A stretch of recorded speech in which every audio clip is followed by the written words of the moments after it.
Happy morning, ma'am. Yes. Today we are going to see a new grammar topic. Already we saw about the present tense. Today we are going to see about continuous tense by using differentiation method.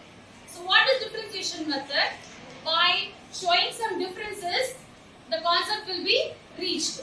Okay, this is called differentiation method, and I'm going to differentiate between present continuous and past continuous tense.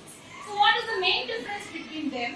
You know very well, the main difference is one thing is in present tense, another thing is in past tense. The exact definition for this is, it is used to talk about the actions that are in progress now. That means now I am talking.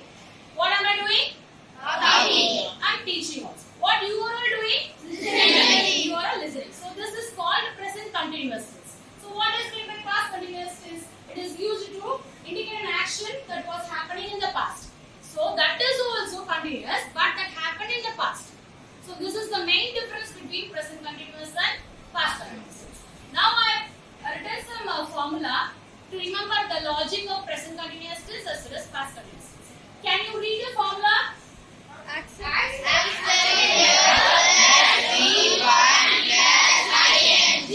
this is the formula for present continuous. So what is the formula for past continuous?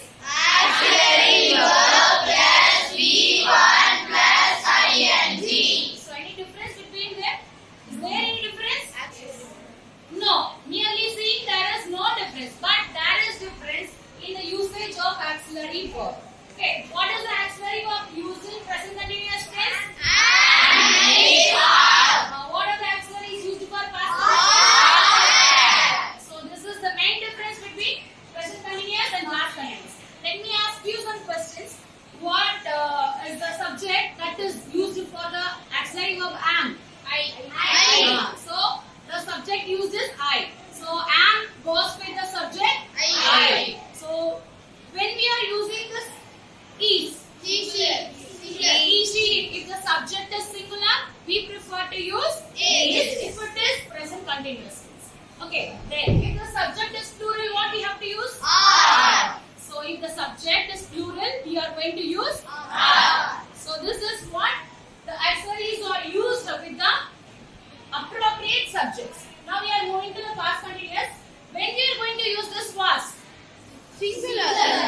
Singular subject. So what are singular subjects? He, she, it, and any person name. Okay. So with this, we are going to use was. Then when we are going to use this verb?